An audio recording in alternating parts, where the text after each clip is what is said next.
தாய் வீடு ஆகஸ்ட் 2025. இந்திய திருநாட்டில் மனித கழிவுகளை மனிதனே அகற்றும் அவலம். எழுதியவர் நெல்லை ஜெயசிங். வாசிப்பவர் சோதிலிங்கம் சுபாஜினி. 141 கோடி மக்கள் வாழும் இந்தியாவில் மனித கழிவுகளை அகற்றும் தூய்மை பணியானது மிக பெரும் சவாலான ஒன்றாகும். மனித கழிவுகளை அகற்றுவதற்கு முறையான திட்டம் இந்தியாவில் நடைமுறையில் இல்லை. சுதந்திரம் அடைந்து 75 வருடங்கள் கடந்துவிட்டன. பொருளாதார வலிமையில் இந்தியா விரைவில் உலக நாடுகளில் 3வது இடத்தை அடைந்துவிடும் என தான் செல்லும் நாடுகளிலெல்லாம் இந்திய பிரதமர் கூற தயங்குவது இல்லை. நடைமுறையில் ஏற்றத்தாழ்வு நிறைந்து சாதிய கட்டமைப்பினை ஆழமாக கொண்டுள்ள இந்தியாவில் மனித கழிவுகளை மனிதனே அகற்றும் அவல நிலை சுதந்திரம் அடைந்து 75 வருடங்கள் ஆன போதும் நீங்கவில்லை. இக்கொடிய கொடுமை ஒழிக்கப்படும் என ஆட்சியாளர்கள் அவ்வப்போது கூறி வந்த போதும் அது முற்றாக நீங்கவில்லை. இந்திய தேசம் சாதிய படிநிலை கட்டமைப்பை இறுக்கமாக கொண்டிருப்பதால் அதன் வழியே ஒரு குறிப்பிட்ட சாதியினர் மீது காலங்காலமாக இப்பணி திணிக்கப்பட்டு வந்துள்ளது. மனித கழிவுகளை மனிதனே சுத்தம் செய்வது அவர்களது கண்ணியத்திற்கும் உரிமைக்கும் எதிரானது என உயர் நீதிமன்றங்கள் பலமுறை கூறி வந்த போதும் இப்பணியிலிருந்து குறிப்பிட்ட சமூகம் இன்று வரை விடுதலை பெறாமல் இருந்து வருவதை காண முடிகிறது. டிஜிட்டல் இந்தியா என நொடிக்கு 100 தரம் கூறும் பாஜக ஆட்சியில் மலக்குழி மரணங்கள் தொடர்ந்து கொண்டே இருக்கின்றன. அதில் உத்தரப்பிரதேசம் முதலிடத்திலும் தமிழ்நாடு 2ஆம் இடத்திலும் இருப்பதாக கூறப்படுகிறது. மனித கழிவுகளின் வெளியேற்றம். 21ஆம் நூற்றாண்டில் ஒரு மனிதனின் கழிவை இன்னொரு மனிதன் கையால் அள்ள வேண்டிய அவலநிலை நீடிப்பது மிகப்பெரிய கொடுமையாகும். செப்டிக் டேங்க் எனப்படும் கழிவுநீர் தொட்டி, ட்ரெயினேஜ் எனப்படும் கழிவுநீர் வடிகால் என்பன நிரம்பி வெளியேறும் போது அல்லது வெளியேறாமல் தடைப்படும் போதும் அதில் இறங்கி போதிய பாதுகாப்பு உபகரணங்கள் இல்லாமல் கைகளால் சுத்தம் செய்பவர்களாக இருப்பவர்கள் அவை சார்ந்த தூய்மை பணியாளர்களே. பாதாள சாக்கடைகளை மனிதர்களே இறங்கி சுத்தம் செய்யும் நிலை மாறவில்லை. நகரங்களில் மட்டுமே உள்ள பிரச்சனை அல்ல இது. மக்கள் வாழும் அனைத்து இடங்களுக்கும் இது பொதுவான பிரச்சனையாகும். பொது முடக்க காலத்தில் இந்திய கிராமங்களில் உலர்ந்த கழிவறைகளின் மனித கழிவுகளை மனிதர்களை அகற்றும் இழிநிலை இருந்தன. அண்மைக்கால தரவுகளின்படி 6,65,000 கிராமங்கள் இந்தியாவில் இருக்கின்றன. 2011 26 லட்சம் தண்ணீர் இல்லா உலர் கழிப்பறைகள் இருந்ததாக கூறப்படுகிறது. மேலும் கிராமப்புறங்களில் கழிப்பறைகள் நவீன தொழில்நுட்ப வசதிகளுடன் அமைக்கப்படாததுடன் இயந்திர பயன்பாடு குறைவாகவே இருப்பதால் மனிதர்களே சுத்தம் செய்ய வேண்டிய நிர்பந்தம் ஏற்பட்டுள்ளது. தனியார் வீடுகளிலும் தனியார் நிறுவனங்களிலும் மனிதர்களே கழிவுநீர் அகற்றும் பணிகளை செய்வதுடன் மட்டுமல்லாமல் இந்திய தொடருந்து மற்றும் உள்ளாட்சி அமைப்புகளிலும் கூட மனிதர்களே மலம் அகற்றும் அவல நிலை நீடிக்கிறது. இன்று வரையிலும் இந்திய பயணிகள் பயணிக்கும் தொடருந்துகளில் 25% கழிப்பறைகள் கூட உயரிய தொழில்நுட்பத்தோடு கூடிய கழிப்பறைகளாக மாற்றம் பெறவில்லை என்பது கவனிக்கத்தக்க விடயமாகும்.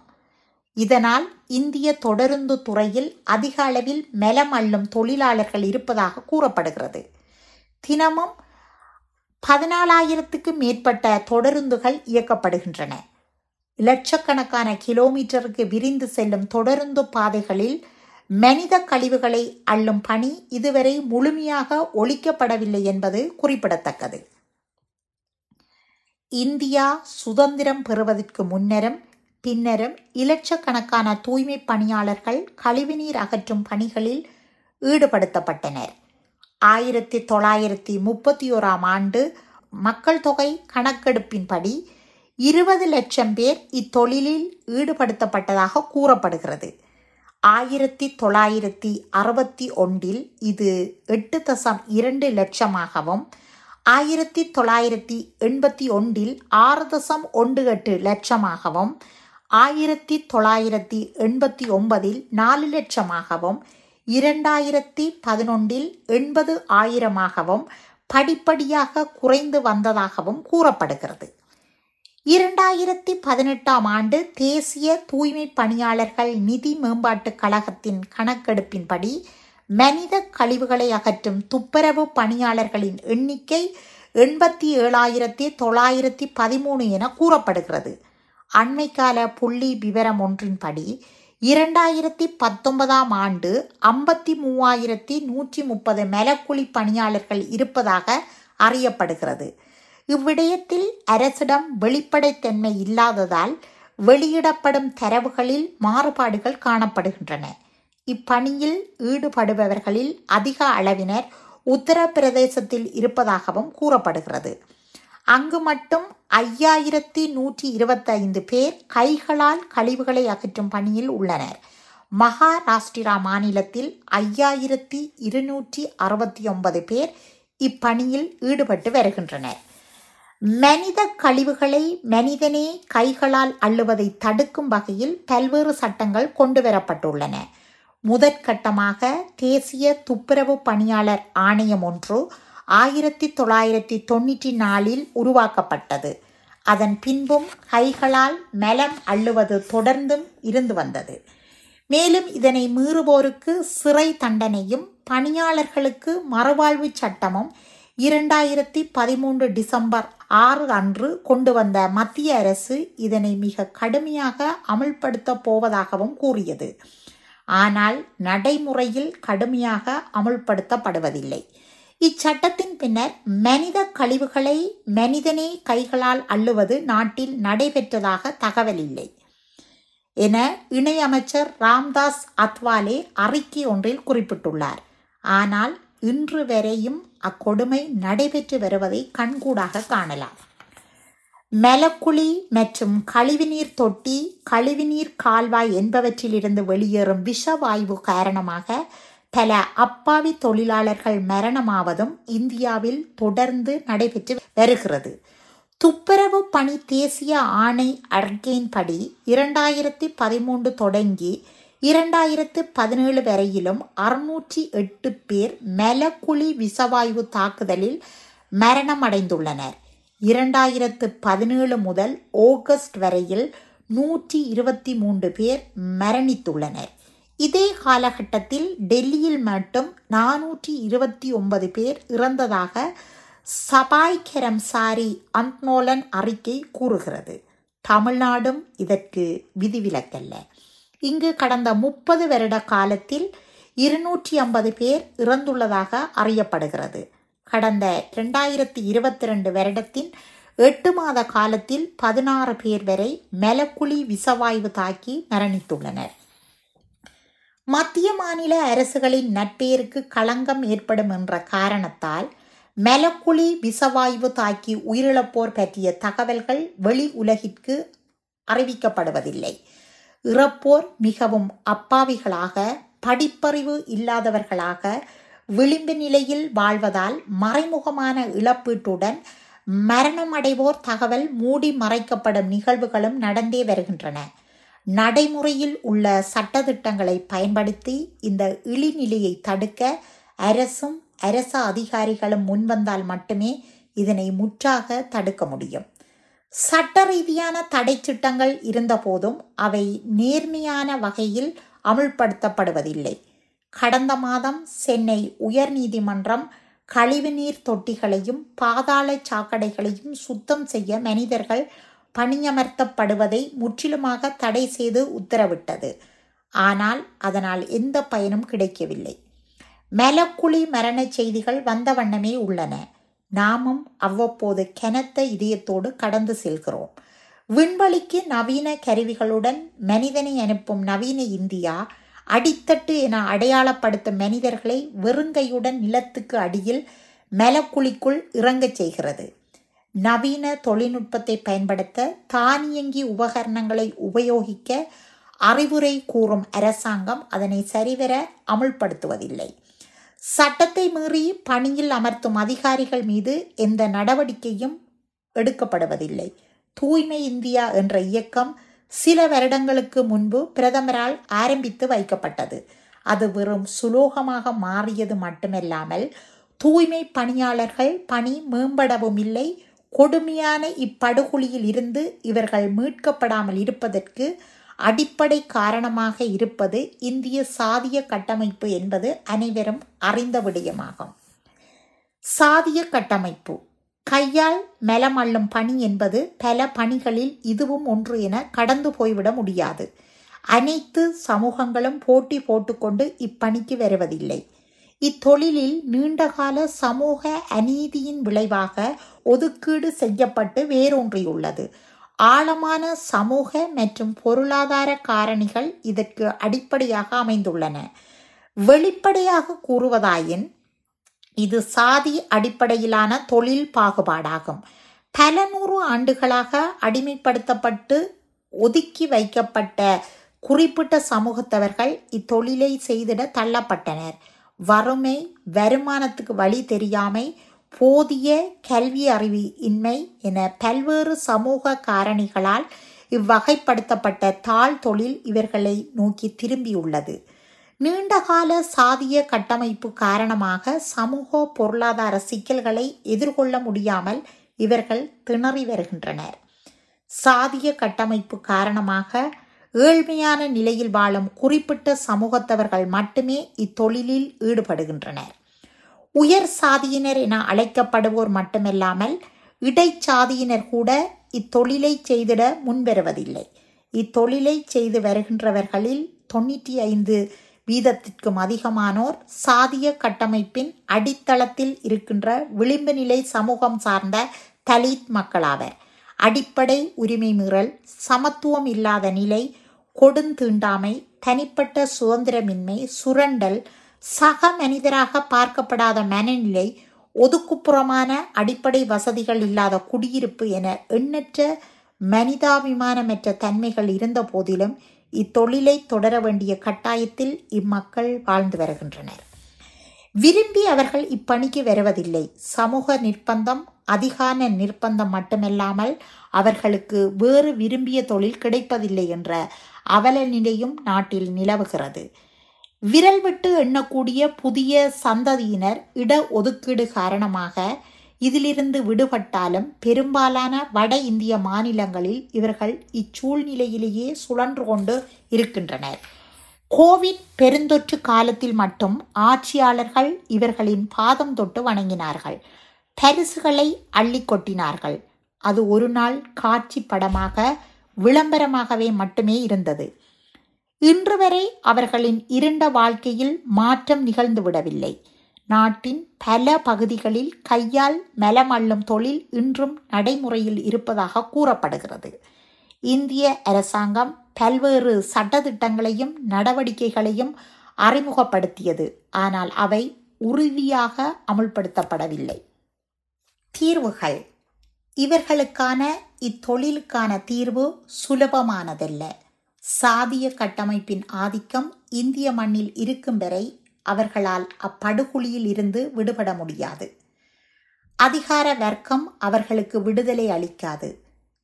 மறுபுறம் இதை செய்யாவிட்டால் வேறு வேலையும் அவர்களுக்கு கிடைக்காது. இந்நிலையில் சமூக ஆர்வலர்கள், முற்போக்கு சிந்தனையாளர்கள், இடதுசாரி கருத்தாளர்கள் என பலரது அழுத்தம் மற்றும் அரசியல் நெருக்கடி காரணமாக இத்தொழில் புரிவோருக்கு சில சலுகைகளை வழங்கிட அரசுகள் முன்வர வேண்டும். முதலில் பாதுகாப்பான வேலை சூழலை ஏற்படுத்த வேண்டும். இவர்களின் தொழில் அசுத்தம் தொடர்பானது மட்டுமல்ல, அபாயகரமானதும் கூட. பாதுகாப்பு உபகரணங்கள் வழங்கப்பட வேண்டியது மிகவும் அவசியம். ஆனால் நடைமுறையில் கையுறை கூட அணியாமல் தூய்மை பணி செய்வோரை இந்திய தெருக்களில் நாம் அன்றாடம் காணலாம். இதனால் அவர்கள் கடுமையான தொற்று நோக்கி ஆளாகும் நிலையும் ஏற்படுகிறது. அரசாங்கமும் சமூக அமைப்புகளும் அவர்களின் உடல் நலனில் விசேட கவனம் செலுத்த வேண்டியது மிகவும் அவசியமாகும். தொழில்நுட்ப வளர்ச்சியில் பெருமை கொள்ளும் இந்திய அரசாங்கம் தூய்மை பணிகளில் தானியங்கி கருவிகளை பயன்பாட்டிற்கு கொண்டு வர வேண்டும். வளர்ந்த நாடுகளின் ஆலோசனைகளை பெற்று அதனை அமுல்படுத்த முன்வர வேண்டும். சமூக அங்கீகாரம் இல்லாத சமூகமாக தூய்மை பணியாளர்கள் வாழ்ந்து வருகின்றனர். அனைத்து இடங்களிலும் அவர்கள் சாதியின் பெயரால் கடைசி வரிசையில் நிறுத்தப்படுகிறார்கள். பல ஆலயங்களின் கதவுகள் இவர்களுக்கு திறக்கப்படுவதில்லை என்பது காலம் காலமாக உள்ள ஆகம விதி. இட ஒதுக்கீடு, முன்னுரிமை என சலுகைகள் இருந்த போதும் அதனை முழுமையாக பெறும் வாய்ப்பு கிடைப்பதில்லை. மேலை நாடுகளில் இத்தொழில் புரிவோர் முத்திரை குத்தப்பட்டு சமூகத்தால் ஒதுக்கி வைக்கப்படுவதில்லை. அந்நிலையை அடைய இந்தியா இன்னும் பல 100 வருடங்கள் காத்திருக்க வேண்டியிருக்கும். சமூக அங்கீகாரம் இருப்பின் ஏனைய சாதியினரும் பணி செய்யக்கூடிய ஒரு தொழிலாக இது பார்க்கப்படும். கோடிக்கணக்கானவர்கள் வேலையில்லாத நிலை நீடிக்கும் நாட்டில் குறிப்பிட்ட சமூகம் இத்தொழிலை தக்க வைத்துக் கொள்ள வேண்டிய நிர்பந்தம் ஏற்பட்டுள்ளது. விருப்பத்தின் அடிப்படையில் யாரும் இத்தொழிலுக்கு வருவதில்லை. வேறு தொழில் கிடைக்காத சூழலே இத்தொழிலை ஏற்க காரணமாகிறது. இவர்களுக்கான ஊதியமும் திருப்திகரமானதாக இல்லை. இவர்களின் சமூக சூழல் அறிந்து அரசாங்கம் கணிசமான ஊதிய உயர்வை அளிக்க முன்வர வேண்டும். பெரும்பாலான தூய்மை பணியாளர்கள் மிகவும் ஏழ்மையான நிலையிலேயே வாழ்ந்து வருகின்றனர். அவர்களின் வாழ்க்கை தரம் உயர ஊதிய உயர்வும் ஒரு காரணமாக அமையும் என்பதால் கவர்ச்சிகரமான ஊதியம் வழங்க அரசு முன்வர வேண்டும். பல்வேறு நலத்திட்ட உதவிகளை செய்து வரும் அரசாங்கம் தூய்மை பணியாளர்கள் விடயத்தில் கூடுதலான அக்கறை கொள்ள முன்வர வேண்டும். மருத்துவ காப்பீடு திட்டம் உட்பட மருத்துவ சேவைகளை இச்சமூகம் உரிய வகையில் பெற ஏற்பாடுகள் செய்யப்பட வேண்டும். தூய்மை பணியின் போது நிகழும் மரணங்களும் உரிய இழப்பீடுகளை காலம் தாழ்த்தாது வழங்கிட வேண்டும். இழப்பீடுகளை பணமாக மட்டுமல்லாமல் குடும்ப உறுப்பினர்களில் ஒருவருக்கு அரசு வேலை வழங்குவதாக இருப்பதும் அவசியமாகும். தூய்மை பணியில் இருந்து கொண்டு தங்களுக்கான வீடுகளை அமைத்துக் கொள்வது சாத்தியமற்றது. இந்நிலையில் அரசாங்கம் முன்னுரிமை அடிப்படையில் இவர்களுக்கு வீட்டு வசதிகளை செய்து கொடுப்பதும் மிகவும் அவசியமான ஒன்றாகும். அவ்வாறான வீடுகள் நகரத்தின் அல்லது கிராமத்தின் ஒதுக்குப்புறமாக இல்லாமல் சமத்துவ சமுதாயத்தை உருவாக்கும் வகையில் பொது இடங்களில் அமைவது வரவேற்கத்தக்க விடயமாகும். வேறு தொழில் செய்வதற்கான வாய்ப்பு இவர்களுக்கு கிடைப்பதில்லை. விரிவான மறுவாழ்வு நடவடிக்கைகளும் இல்லை. மனிதாபிமானமற்ற நடைமுறையை ஒழித்து முறையான மறுவாழ்வு நடவடிக்கைகளை அரசு உறுதிப்படுத்த வேண்டும். வேறு தொழில்களில் ஈடுபடுவோர் தொழில் பாதிக்கப்படும் போது மாற்று வேலைகளில் ஈடுபட முனைவதைப் போன்று கழிவுநீர் அகற்றும் தொழிலாளர்கள் மத்தியிலும் மாற்று வாழ்வாதார திட்டங்களை கொண்டு வர வேண்டிய பொறுப்பை அரசு மேற்கொள்ள வேண்டும். இவர்களை பாதிக்கும் சட்டங்களை கடுமையாக அமுல்படுத்தவும் அரசு முன்வர வேண்டும். கல்வி மற்றும் அறிவியல் ஊடாக விழிப்புணர்வுக்கான திட்டங்கள் மேற்கொள்ளப்பட வேண்டும். அரசியல் சட்டங்களால் வலியுறுத்தப்படும் சமூக அரசியல் பொருளாதார சமத்துவம் அனைவருக்கும் பொதுவானது என்ற உணர்வு ஊட்டப்பட வேண்டும். இவர்களும் சமூகத்தில் ஓர் அங்கம் என்பதை அனைவரும் புரிந்து செயற்பட வேண்டியது கட்டாயமாகும். இந்தியா பெற்ற சுதந்திரம் அனைவருக்குமானது. ஆண்டான் அடிமை என்ற பாகுபாடு ஒழிக்கப்பட வேண்டும். சுதந்திரம் பெற்று 75 வருடங்கள் கடந்தும் குறிப்பிட்ட சில சமூகங்கள் கழிவுநீர் தொட்டிகளை தாங்கி பிடிக்கும் அவல நிலை மாறவில்லை. கழிவுநீர் தொழிலில் இருந்து விளிம்பு நிலை மக்களை விடுவிக்க வெற்று வாக்குறுதிகள், நாடாளுமன்ற மசோதாக்கள் மட்டுமே தீர்வாகாது. கழிவுநீர் மேலாண்மை மறுபரிசீலனைக்கு உட்படுத்தி கழிவுநீர் முறைமை முற்றாக மாற்றி அமைக்கப்பட வேண்டும். இந்தியாவில் கழிவுநீர் வெளியேற்றம் நவீனப்படுத்தப்பட வேண்டும். மக்கள் தொகைக்கும் அவர்களின் குடியிருப்புகளுக்கும் ஏற்ப கழிவுநீர் தொட்டிகள், கழிவுநீர் வடிகால் அமைக்கப்பட வேண்டும். கழிவுநீர் அகற்றும் முறையில் மாற்றம் கொண்டு வர வேண்டியது மிகவும் அவசியம். வளர்ச்சி அடைந்த நாடுகளில் உள்ளதை போன்ற நீண்டகால திட்டத்தை பின்பற்றினால் மட்டுமே தீர்வு கிடைக்கும். இதிலிருந்து விடுபட மீண்டும் ஒரு சுதந்திர போர் வேறு வடிவில் வர வேண்டும். நன்றி.